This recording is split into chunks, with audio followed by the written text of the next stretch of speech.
ఓం శ్రీ గురుభ్యో నమః. ఓం గం గణపతయే నమః. ఓం శ్రీమాత్రే నమః. శివానందలహరి 6వ శ్లోకము.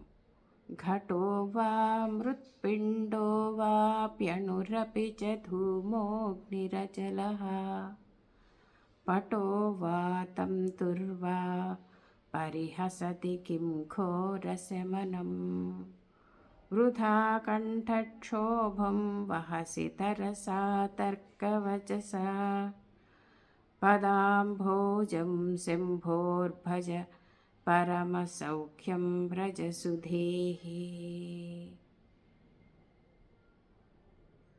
శంకరాచార్య స్వామి వారి శ్లోకంలో ఎంత గొప్ప పండితుడు అయినా సరే, ఎంత జ్ఞానం తెలిసినా సరే, నువ్వు ఏది పట్టుకున్నా అంటే కుండను పట్టుకో, మట్టి ముద్దని పట్టుకో, అణువుల్ని పట్టుకో, అగ్నిని పట్టుకో, పర్వతము, వస్త్రము మొదలగువన్నీ నీకు ఎన్ని తెలుస్తాయో అన్ని విషయాలలో, అన్ని శాస్త్రానికి సంబంధించినటువంటి పదములలో ఏవి కూడా ఏ దైవము, ఏ మనిషి, ఏ వస్తువు ఏది కూడా మృత్యువు నుంచి తొలగించలేదు. నిన్ను భయంకరమైన మృత్యువును నువ్వు తొలగించుకోలేవు.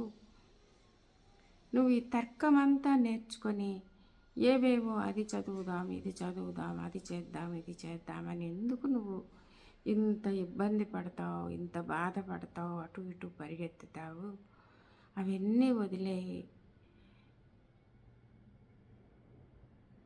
అవన్నీ వదిలేసి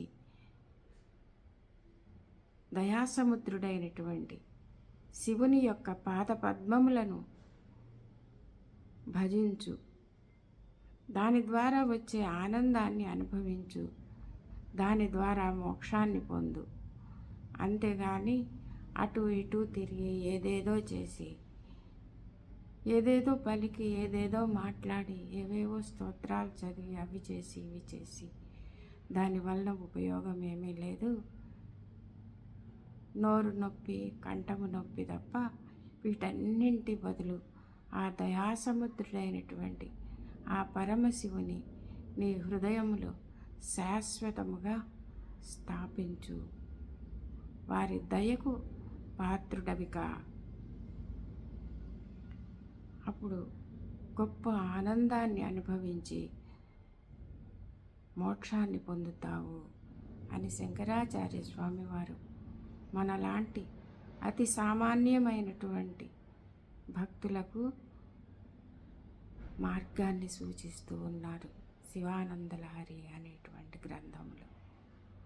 ఓం శ్రీమాత్రే నమః.